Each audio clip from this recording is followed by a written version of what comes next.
Bonsoir coach et félicitations pour la victoire. Vous avez joué pendant une bonne partie de la rencontre à 11 contre 10, puis contre 9. J'aimerais savoir si une victoire comme ça, après tout ce qu'on a vu lors de la première phase, a la même saveur, ou alors vous avez des regrets parce que vous vous dites que peut-être vous n'avez pas tiré les enseignements que vous auriez voulu tirer de votre équipe si elle avait joué normalement pendant toute la rencontre à 11 contre 11. Vous êtes Camerounais, vous? Effectivement. Ouais. Ouais, je suis Okay. Camerounais. Donc, je vous dis qu'on est très fiers de notre match aujourd'hui. Ouais. Nous venons de loin. Nous avons vécu de très moments difficiles. Aujourd'hui, on a l'ensemble de notre groupe. Nous nous sentons forts, mais avec beaucoup d'humilité. 11, oui.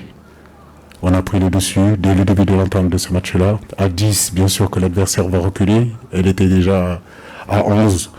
Elle jouait déjà derrière. À 10, elle serait encore plus. À 8, elle était encore beaucoup plus. Mais il ne faut pas salir notre victoire. Nous sommes très fiers d'avoir gagné cette victoire-là. Nous sommes très fiers d'être en quart de finale. Et nous arrivons à Yaoundé, monsieur. Ici.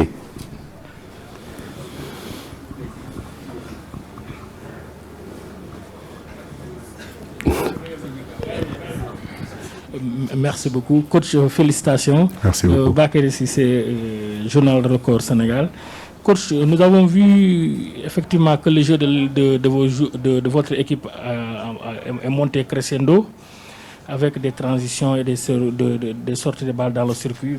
Mais mon souci, c'est l'apport de Pape Gueye plutôt, qui est un gaucher qui vraiment, à travers ses petites passes, essaie de casser les lignes. Mais est-ce que vous pensez que vous êtes en train d'utiliser bien les garçons-là? N'est-il pas préférable qu'ils jouent beaucoup plus haut, c'est-à-dire devant Idrissa Gana Gueye et Nampalys Mendy, puisqu'ils donnent des passes dans les transversales, dans les couloirs? La deuxième question, je m'excuse, c'est pas... Non, s'il te plaît, il y a d'autres qui sont là. Merci. Oui, merci Bakary. C'est ce que pourtant c'est cette stratégie qu'on a mis en place. On a mis Nampalys Mendy en point de passe et puis on a joué à 3 au milieu avec Idrissa beaucoup plus haut à droite et puis Pape Gueye à gauche. Ce que je leur avais demandé, c'était de se projeter, qu'ils ne viennent pas tous les deux à côté de Nampalys, chose qui a été le cas en réalité contre le Malawi où on a vu Chirou descendre vraiment à côté de Nampalys et Idi à côté de Nampalys et on manquait un petit peu, si vous voulez, de jeu intérieur par nos relayeurs pour appuyer justement Sadio Mané, Boulaye Dia et Habib Diallo. Donc on a pu en parler par des vidéos, on a pu en discuter. Bien sûr que quand on est relayeur et que l'adversaire joue avec un attaquant ou 2 attaquants, on est amené à demander le ballon un peu plus haut.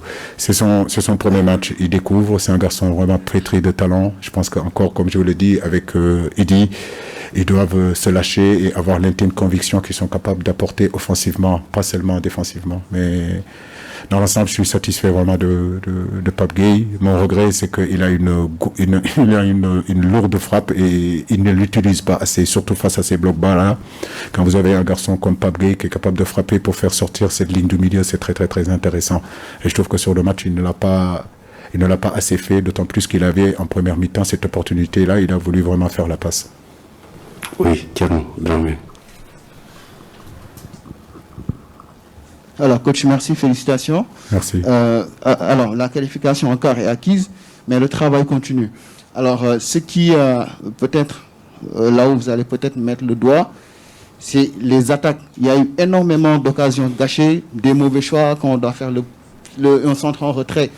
On ne le fait pas.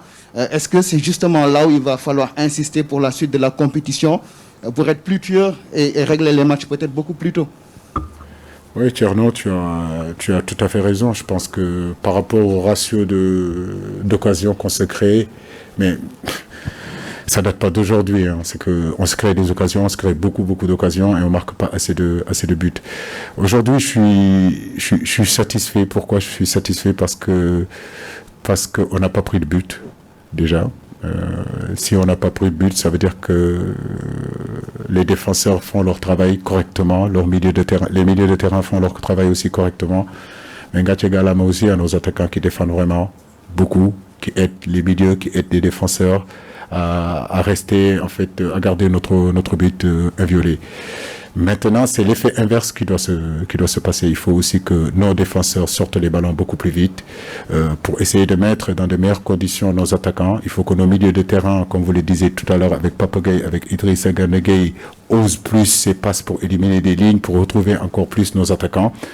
En réalité, une équipe, c'est ça. Aujourd'hui, les défenseurs aident. C'est vrai que les attaquants aident les défenseurs pour bien défendre. Les statistiques montrent qu'on n'a pas pris de but. Et j'aimerais aussi, dans notre animation offensive aussi, qu'on essaie de donner les ballons beaucoup plus tôt et surtout être juste. Souvent, on fait beaucoup de mauvais choix. Quand on doit jouer à gauche, on joue à droite. Quand on doit garder la balle, on la remet. Quand on doit jouer en une touche de balle, on joue en deux touches de balle. Mais c'est des choses qui peuvent se travailler. Je crois qu'aujourd'hui, on a 5-6 jours devant nous. On en parle, nos animations, il y a eu des choses très intéressantes dans les couloirs, que ce soit Idrissa Gana Gueye, que ce soit Boulaïdia et Bouna sur le côté droit, ça a bien combiné. Sur le côté gauche, que ce soit Sadio Mané, Salih Ciss et Papa Gueye aussi, on a vu des combinaisons intéressantes. Famara Diédhiou a travaillé comme un point d'ancrage, il a vraiment bloqué cet axe-là pour les faire reculer, donc on a pu trouver les intervalles avec Sadio. Mon seul regret, c'est que Sadio a joué un peu bas. Je pense qu'il aurait dû être un peu plus haut sur le terrain parce que toutes les occasions qu'il fait, il fait pratiquement 40 mètres pour venir percuter, alors qu'il devrait rester sur les 30 dernières mètres ou bien les 20 dernières mètres pour qu'il puisse avoir justement cette fraîcheur pour être lucide devant le but. Nous allons y travailler.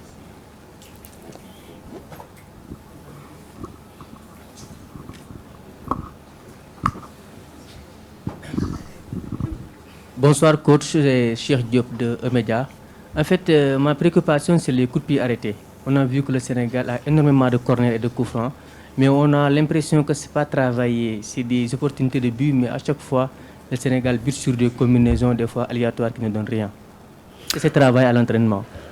Oui, nous travaillons les coups de pied arrêtés, mais un match de football, c'est pas seulement que des coups de pied arrêtés. Même si on sait qu'il y aura des matchs très importants, ça se jouera sur les coups de pied arrêtés, que ce soit offensivement ou défensivement.